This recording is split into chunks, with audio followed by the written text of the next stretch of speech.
different one.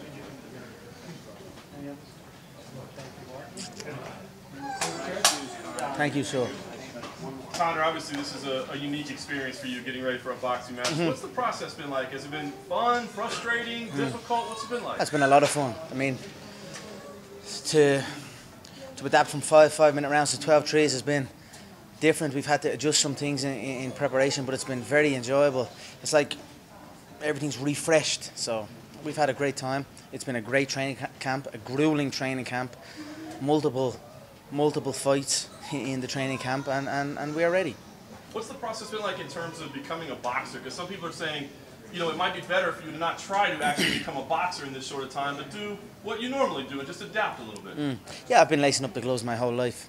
People think I'm a day one novice or something. I'm a multiple weight world champion, multiple weight world champion in multiple organizations. So I've been lacing up the gloves my entire existence. So of course we will come with a different approach than people are used to. We will paint many pictures inside the ring, and that's it. When you talked about in LA, you mentioned the footwork, and you said doing capoeira and karate and all different things. What impact do you think that has on him when he's standing and expecting the guy moving one way, and then you're kind of doing that stuff? You said it best. It forces a man to react off of my creation. He is not creating his own setup. It is simply he is reacting. So when you're reacting and not creating, you're in trouble. And then factor in with the punch power and the precision. It's not going to end well for Floyd. It's not going to end well for all the people who are doubting me and so convinced that this is what it is. And I am just looking forward to post-fight educating the entire world once again what true martial arts is. You had said at one point when you were talking about fighting him that you were concerned about Bayless as a referee. I think it was your team that was concerned about Bayless, correct? No, I mean not necessarily concerned. There's no concern. It's just simply his views. He went public on what he thought the fight was. He dismissed it, or like multiple people in the boxing industry. So straight away, he can't be involved in the event. If he has a conflict of interest in it and he is a certain way, you cannot be involved in it. So that was simple. My question out of that, Conor, would be then: are you concerned about a boxing-specific referee who may not understand those movements you're doing? Of course. And when you're doing that, would say, "Hey, let's go, fight and try to get you to fight in a more traditional boxing manner." Everything is legal. Everything is legal that we have been doing here. I mean, we have brought in. I've had a referee present at every single spar. I've had a Hall of Fame referee, Joe Cortez, here in Vegas. I mean, if that doesn't show the boxing community that I'm taking this seriously, taking these rule sets seriously, and looking to abide by this, and of course I'm going to play to the rules and I'm going to implement my own stuff, but we are prepared. I mean, you don't have. Go ask Joe. Go ask Joe what the preparation has been like. You know what I mean? We are prepared here, so. He's my neighbor, right? Yeah, so it will be unusual to everyone watching and to Floyd, of course, but that's not my problem. So they will study it after it's done. Conor, what's your response to Paulie in camp and what he said about you? It shows his character, in my opinion. He was looking for an exit. The spars were not good for him. He took a lot of head trauma. Straight after it, we were worried. The sparring partners were actually telling us when he was dropped back to the home that he was stumbling out of the car after the 12-rounder. He was knocked down. He was flattened against the ropes. Multiple times the ropes kept him on his feet. We were worried about him. We thought the worst was after happening. You know what I mean? He was certainly badly concussed. And then he just got out of there and went running. And I don't know. I mean, I don't mind Paulie. He came in. He spoke a hell of a game previous. Very disrespectful to the skill set. Very disrespectful to the discipline. But no matter what a man says, if they show up and try to answer that and try their best, you've got to give respect. And that's what happened. He showed up. He tried his best. It didn't go his way. He got his ass whooped. He got his pride dented. And then he wanted a way out. What better way for a guy like him to exit under a load of questions and mysterious, you know what I mean? So, under a load of questions. So, what's your response to the way he says you've been treating your sparring partners as far as the house they're staying at? I think it's ridiculous. I mean, we have multiple houses over here. He can say what he wants. The guy is a mouthpiece. I don't know what else to say. He came in, he got his ass whooped, he got his ego badly, didn't it? And that's it. I mean, we sent the footage of the knockdown. We sent the footage over, and I don't think they are refusing to show it. So he was flattened. What can I say? He got his ass whooped. But I like the guy. He's all right, though. He's kind of like a lovable mouthpiece. Do you know what I mean? But he's all right. You know what I mean? So, but it did not go well for him. So when I was hearing all the stuff he was saying, I was like, it's concussion talk. The man is badly concussed. I mean, look at his face. He was bust up bad. As far as the images that got leaked, let me clear this. I didn't leak no images. The image I leaked and the image I released, the only image I released was the original one where my hands were behind my back. And that was in response to the comment where he said, he went on a big quote, and one of the comments in the quote was, I will beat him with one hand tied behind my back. So I released one picture with me whooping his ass with both hands behind my back. No connecting to the face shots, no him getting slapped around the ring, nothing like that. After the second one, he went on his world tour, or after the first one, he went on his world tour and came back. He got his ass whooped and he got dropped. One of the pictures got leaked. I don't know how it got leaked. When I found out, I pulled it back. Obviously, the internet's the internet. It blew up, and then he had such an ego about it and so much pride, and then he went running. But it worked out perfect for him because he didn't want to show up and go again. He couldn't. It's just it wasn't in him. So that's it. It worked out great for him. He got to exit under a cloud of questions and exactly what a mouth like him wants. So that's that. Any concern you might speak to Floyd? Sorry? Any concern you might speak to Floyd? Let him speak. I'm sure he has. Let him speak. You can't prepare for me. You can't prepare for me. You can't prepare for the movement. You can't prepare for any of it. He can sit here and watch this, and I'm sure he has been watching that. Let him watch. Let him try and study. But you cannot prepare for this. There's nobody in the game that moves like me, that strikes like me, and that has the confidence like me. So let them speak. Let them talk. It's all good. Conor, can you describe how you're going to take out Floyd? Can you envision it? Can you see it? I'm going to knock him out bad. I mean, he's too small. I know he's fast. I know he's got good reflexes. I know he's experienced. I don't care. I hit you, you fall, and that's it. He will be unconscious. If we go 8 rounds, or if we go 8 ounces, which we are very close to, I believe, there's commission hearings and all, so I'm very pleased about that. He will be unconscious inside 2 rounds. Really 1 round. Only for the 10-second count, I will give him maybe surviving into the second. But if it's not, and it's 10 ounce, maybe four rounds. But under 4 rounds, he is certainly unconscious, and that's it. Hey, just to finish up on that Paulie thing really quick, Chris Van Heerden also made the same comment about you, and both of those guys said it was dirty pull to release. And I know you said you didn't release Paulie, but Chris Van Heerden made that same comment. They released first. Chris Van Heerden, that guy, shook hands. Such an honour. Really nice guy. I was like, yeah, thanks so much. We had a great training session. I was like, oh, he's a nice guy. And then interviews start getting happening. And then they go on these world tours and, oh, he wouldn't beat nobody in the 147-pound division. And I'm looking at this guy like that. I'm like, wait, what? What kind of shit is that for him to say? He's just been saying it was an honour, and then there's a mad interview going out. And then I'm like, we had the recordings. I'm like, let me see that, because I actually hadn't even seen the spar back yet at that stage. It was like straight away when I left the place, it was like interviews and all this. I mean, this comes with the territory when I'm at this level, so I get it. But this from a face-to-face respect, and then a disrespect. He can't last and he can't do this. I'm like, what? And I asked to be shown the rounds. Went back and looked at the rounds, and I'm watching the boy get his head slapped around. We released like 8 minutes of footage of him getting lit up, and then I don't know what to say. Look, it comes with the territory. At the end of the day, I'm the one in here fighting. I'm the one in here doing it. But before most... I don't believe so.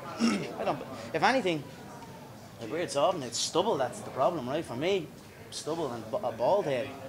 No, they haven't. I mean, if they do, I don't give a fuck about that. I don't think so. But we'll see. Before most of Mayweather's fights, he has the opponent beaten mentally before they step into the ring. Part of the battle for you was always going to be avoiding that. How do you feel you've shaped up in that regard? So? He keeps talking about under the lights. Oh, he keeps saying he looks good in the gym. I look good everywhere. I look good in the gym and I look good under the lights. In fact, I look better under the lights. So I am comfortable in this. This is my life. I have been under this spotlight for a long, long time in these mega events also. So do you feel you've taken him out of his comfort zone? Of course I have. You all know. Listen to his words. Look at his demeanor, his energy levels. It's a man that's accepted it. So that's it. Becomes nothing, and it's just another day for me. It's just something I'm used to seeing. I'm used to the way people react to me coming into a fight. I don't know how many times they've labelled me a joke. He's a joker. What's this? What way is he moving? What way is he hitting? What way is this? He doesn't stand a chance. And then the poor guy who's in there that faces me has to deal with it. And then he's unconscious. And then on to the next one. And then there's more questions and more doubts. And this will just continue until I call it a day. When you say they, like, you know, I remember the auto fight. I think it was, you know, maybe slight edge to him, but a lot of people were picking you in that fight. So, like, who in that fight? I know most people were picking Floyd in this fight, but in that fight, who? We're talking about a 10-year undefeated run and the only featherweight champion in the world. I know, like I said, it's easy to look past it now because it's done, and Aldo's been slept in 10 seconds. It's actually, it's like your brain can't even realize what way you were thinking before that, because it's just, that was nothing, and then it becomes nothing to everyone. It's like, it's impossible. It's impossible until it gets done, and when it gets done, it's the most easiest thing, and everybody can do it. I'm just used to hearing it. I'm used to feeling the energy about it, and then I'm used to seeing what happens to everything after.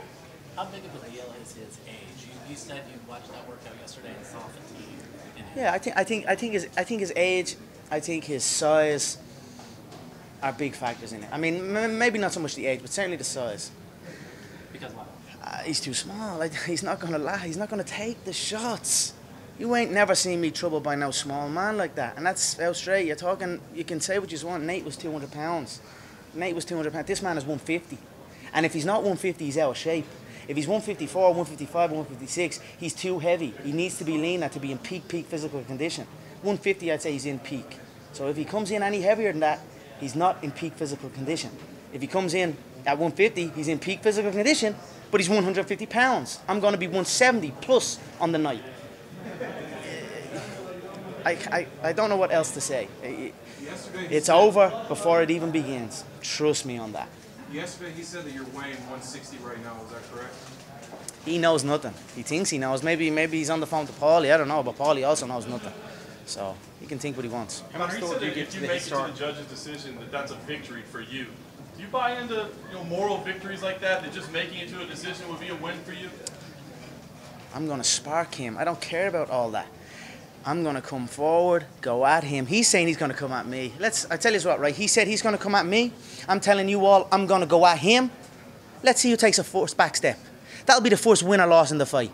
Who takes a back step first? So you can all sit there ringside and watch it and say, okay, Floyd took a back step first. That's the first defeat of the fight. So there you go. We'll see what happens on the night. How much thought do you give to the historical aspect of this fight? I know the fight's very close now, but do you think about this? This is history. This is never before been done stuff.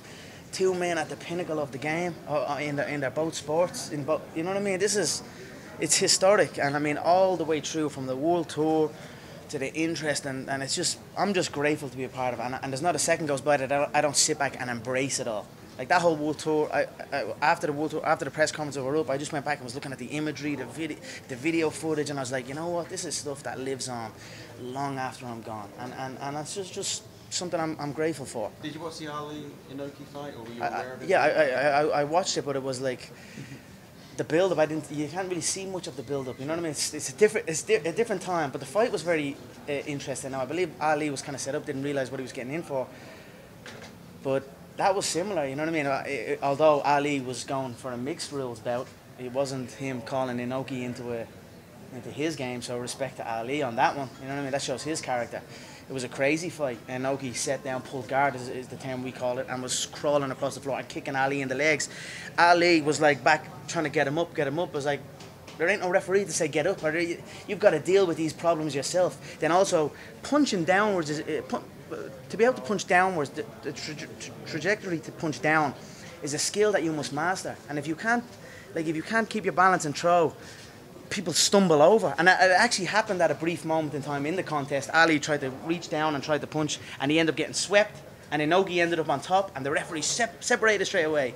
If that moment in time was left go for 5 more seconds, 10 more seconds, Inoki would have wrapped around his neck or his arm or a limb, and the whole face of the combat world would have changed right there and then.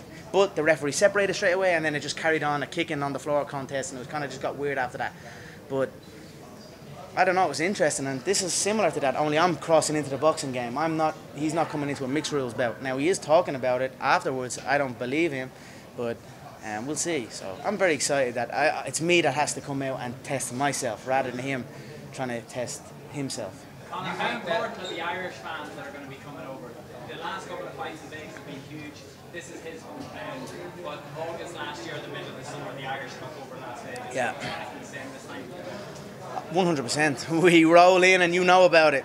So I don't think you can prepare for the Irish invasion until you're bang in the middle of it and you're like, what's actually going on here? So it'll be an interesting mix of cultures and people that will be floating around Las Vegas. I'm interested to see how it plays out, but it's going to be one hell of a historic event for people around the world and the city of Las Vegas. So we're very excited. Conor, why are you guys trying to get the glove size changed from 10 to 8? Why is that?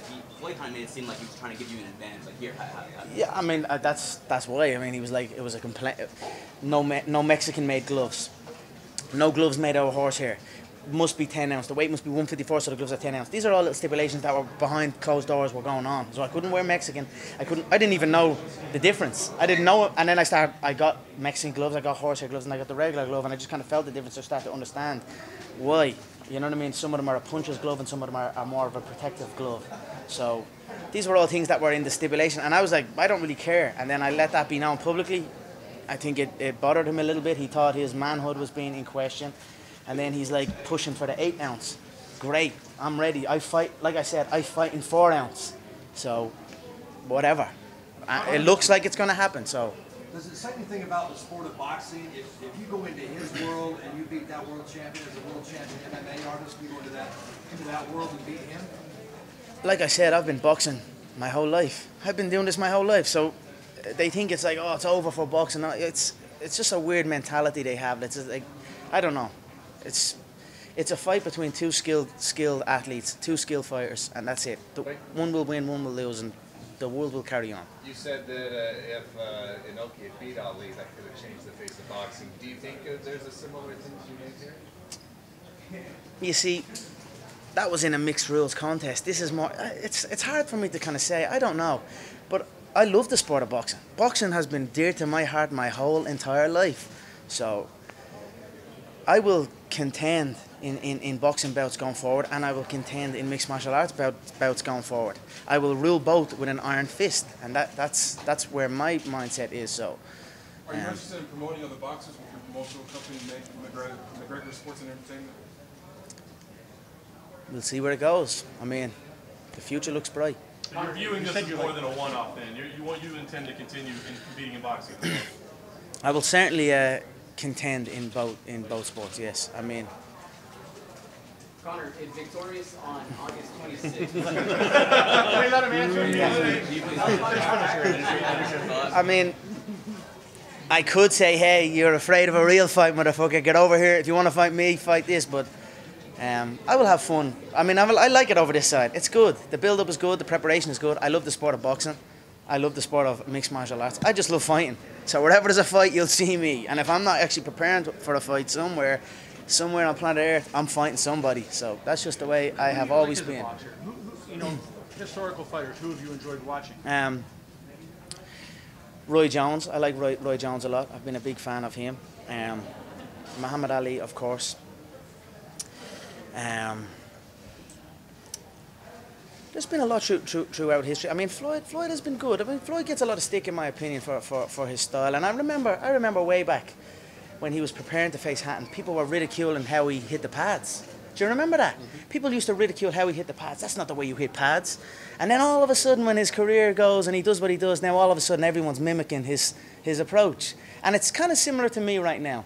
They're mimicking how I move, how I approach the game. And then I go and do what I do, and then all of a sudden they mimic me. So there's been many great boxers. Prince Nassim Hamed is another one I'm a big fan of. Currently today I like Rigondeaux. I'm a big Rigondeaux fan. I like Lomachenko as well. I think them two should compete. Because they made him an offer. I just think, I don't understand why Lomachenko isn't engaging in it at all. There hasn't been one mention of his name. And that kind of is in the last fight he was good. He had some glimpses of what he does. I thought he was a little bit, his energy wasn't right. It was like he almost didn't really want to be there at moments in the fight, I felt. I think he's got to go and make that. That's the fight that's got to happen. Boxing's a crazy game. There's so much in play. Yeah, please. There's so much in play in the boxing game, but it's a great game. Like I said, it's a great game. Who else is in today's game? Canelo and Golovkin.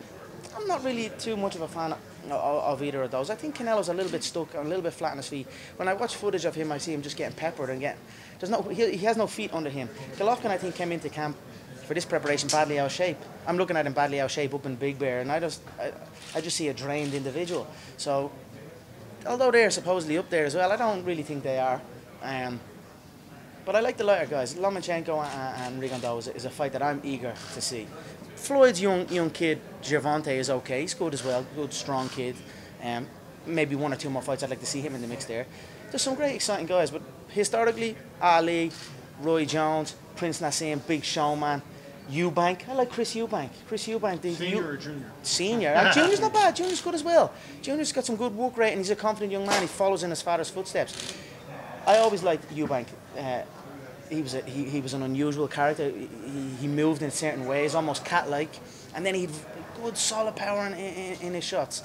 Irish boxers, Bernard Dunn. I was a big Bernard Dunn fan. He brought boxing back in Ireland. Bigged it up. These are the boxers that I've been watching the boxing game. Were you a fan of his? I didn't really see too much of him now. He used to fight in New York, right? Yeah. I didn't really catch too much of him, but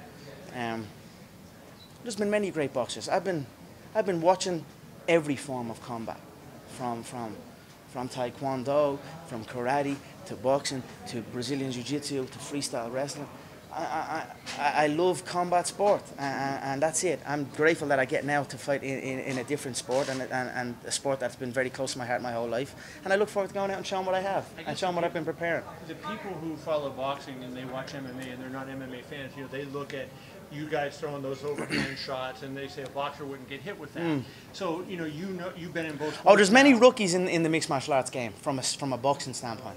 There's many rookies in the mixed martial arts game from a kicking standpoint. There's many rookies in the mixed martial arts game from all disciplines, because there's so many disciplines. But you best believe if you see a guy and he's moving like this and he can't box or has no rhythm or flow, you best believe if he gets a hold of you, he's skilled in other areas that can beat you in seconds. So that's the beautiful thing about the mixed martial arts game. There's so many ways to win a fight, and you've got to respect all styles of fighting, because there's a time and a place for every single style.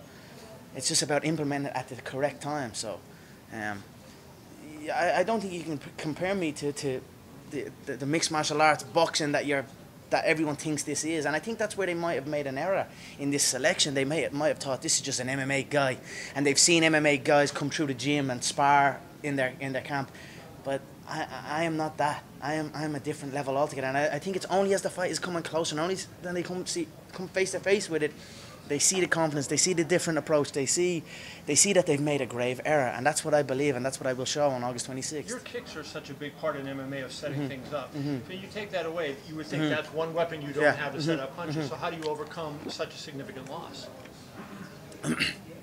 Like I said, I've been boxing a long time.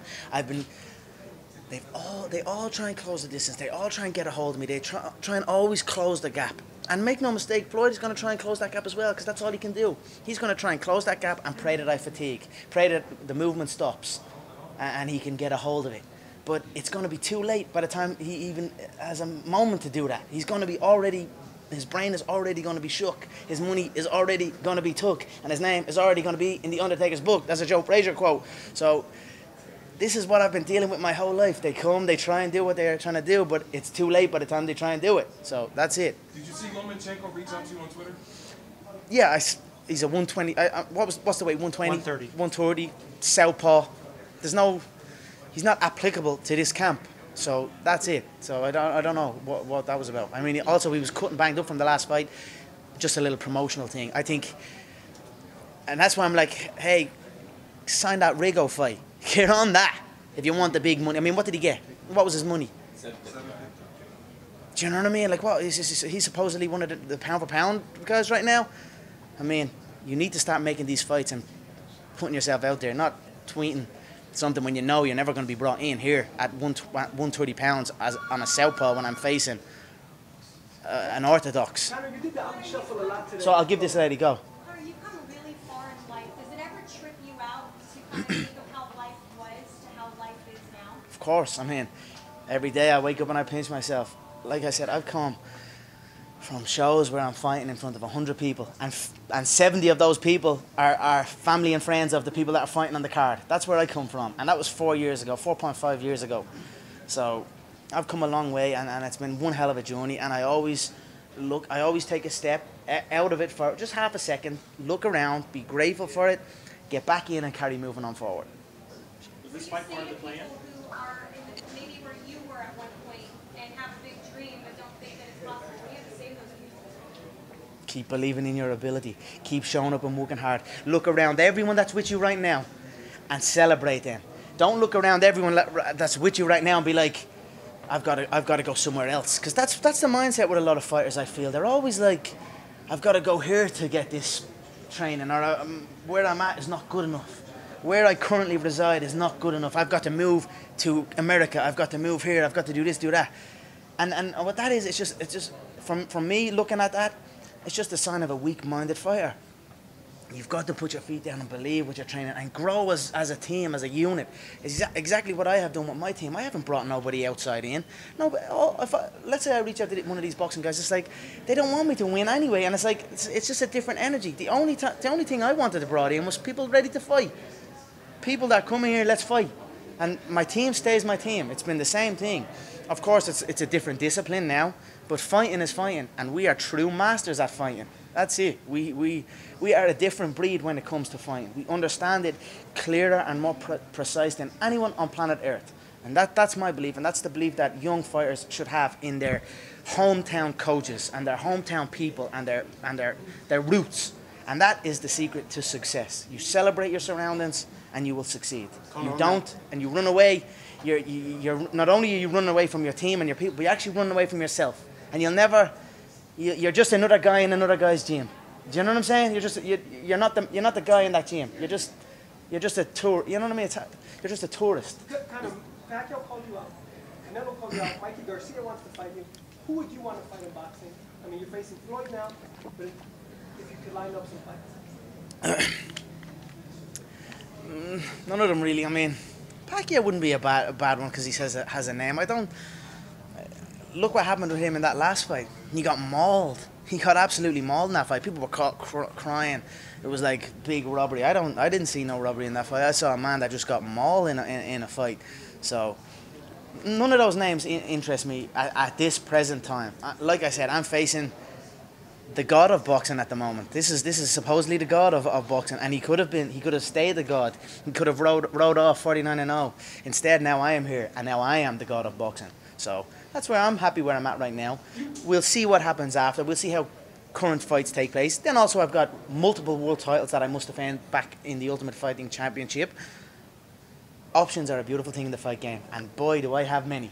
I have a queue of people, so I just tell them, get in the queue, and we'll see. The Ali Shuffle today, multiple times. Can we expect you to do that on Fight Night? I'm certainly going to be flowing. I'm going to be moving in there, 100%. Conor, there was a time that you and John drifted very slightly apart. You spoke about that. My coach? Yeah. How significant was sort of repairing that relationship and getting things back? We never, not necessarily drifted. It was just like when the Aldo fight happened, and I just kind of became me. You know what I mean? I just had I was like above showing up and above certain things, and it came back and bit me in the ass. And then from both areas, he had so much stuff going on in his games, book, TV shows, and I had so much, and we just became two entities in ourselves, and it left the student coach thing left, but we since mended that long ago for the Diaz-2 rematch. The Alvarez fight was amazing. This preparation has been very unique also. John has been in the ring with me. We've been sparring in this camp, working out some certain situations that people will be very shocked with when they see it take place. And it's been a great training camp. And not just John, my other coach, Owen Roddy, my coach and training partner, we came in sparring. We used to spar back in the day. He was a great fighter himself. Now he coaches and he holds paddles, and it's more like a training partner relationship. And you know, then I've got my cardiovascular trainer, the Dr. Julian Dalby. He's a former cyclist. He comes in and he's been instrumental in building the gas tank as well. You know, we made so many errors in the Diaz-1 fight that we corrected for Diaz 2 fight, and then we came up with the program, the McGregor Fast Conditioning Program, and I've seen mad gains in my performance, in my fitness, and also my ability to keep going. Usually what used to happen to me was I'd show up and I'd just run into a brick wall. I'd train my ass off 10-hour days. Like, I'm talking 10-hour days. I'd show up to the gym with Tupperware and cutlery, and I'd stay there the whole day. And it was like, I'm never truly actually training. I'm never on or I'm off. I'm just kind of like a buzzing light. That's what we say. The light's never on or off. It's just bzzz. So, and eventually you just run into a brick wall. Your body drains, and then you become overtrained. You get sick, and that's what happened in the Diaz 1 fight. I got badly sick 10 days before that fight. I didn't say nothing about that. I just kept it to myself. But I was badly sick on antibiotics and all because I trained so hard for it, and I ran myself into a brick wall. But all these things have been corrected. So I've been able to, rather than before where I go boom and hit a brick wall and then go back down, I've been able to just kind of steady rise up. And that's since the Diaz 1 loss, and up until now we've continued that. Did you ever think about like aligning with someone like Freddie Roach or Abel Sanchez or one of those boxing trainers, just to have that voice in your ear during this? You want to be the unique Conor McGregor? No, it's not. It's not that I'm above that. Or, of course, we take in what people are saying. We listen to certain things, but from how people perceive the fight and their words that they use about the fight, there's an energy, and some people are coming in just for a name or just to be a part of it for their own, not to actually be a part to go and do it. So there was some people we were considering, but at the end of the day, I just want, for me in this camp, I just want people that were lacing them up, sticking the gum shield in and fighting. The referee for me was critical in bringing in.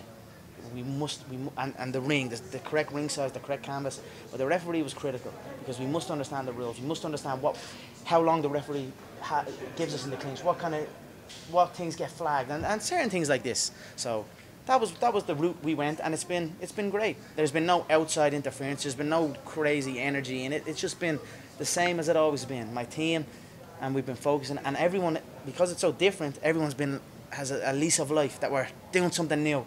And everyone's doubting us. Everyone's writing us off, and that's motivating and energizing, and that's what we have experienced in this camp. Move back a little bit, please. Just a little bit to the right thing back. How has fatherhood changed you as a fighter in the bag, especially heading in this bout? Yeah, I mean, it's certainly. I am in awe of my little son. I am in awe. Yeah, he's okay. No, it's all right. I'm good. I'm good for a bit. I am in awe of my little son.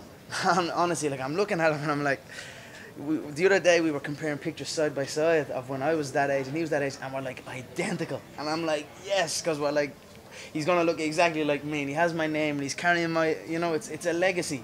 So I'm just in awe of my little man. As far as how it's made me as a fighter, it certainly made me more focused, more disciplined. I must be disciplined. I can't slack off. I can't float around and do what I used to do. I must train, recover, go home, look after my boy.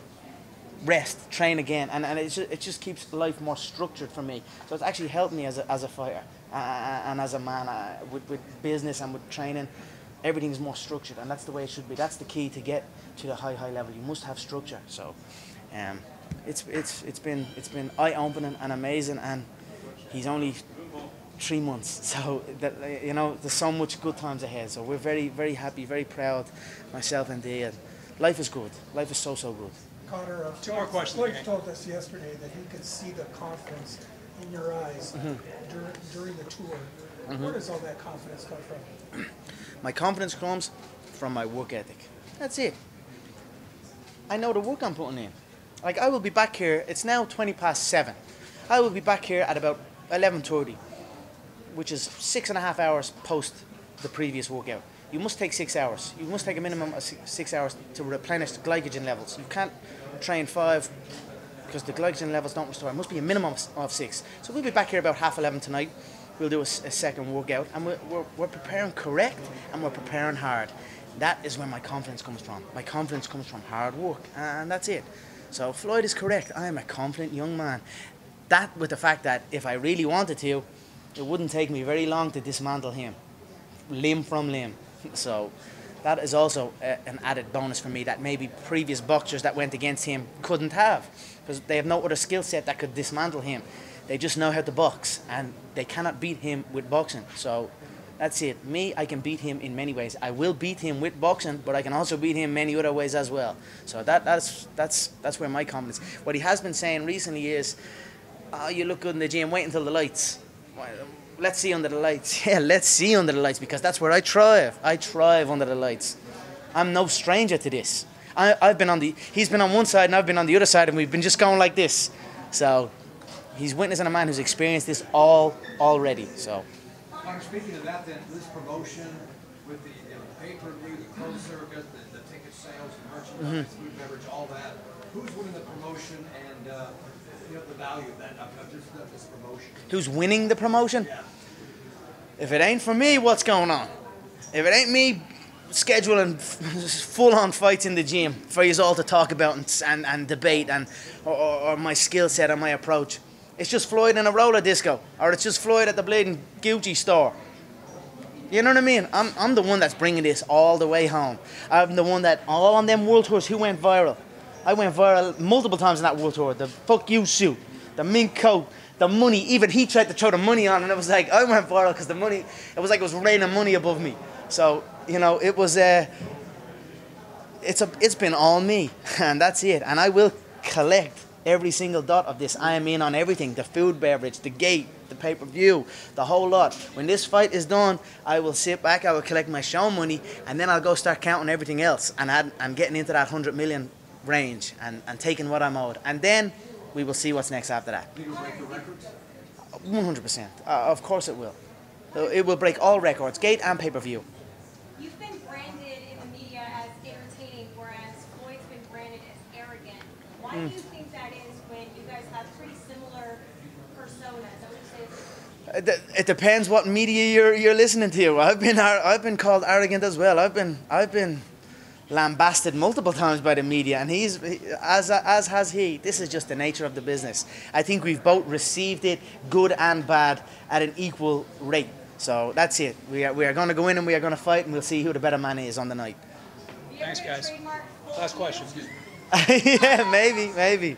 All right, thanks so much. I appreciate it. Thank you. Thanks so much. Thank you. Yeah.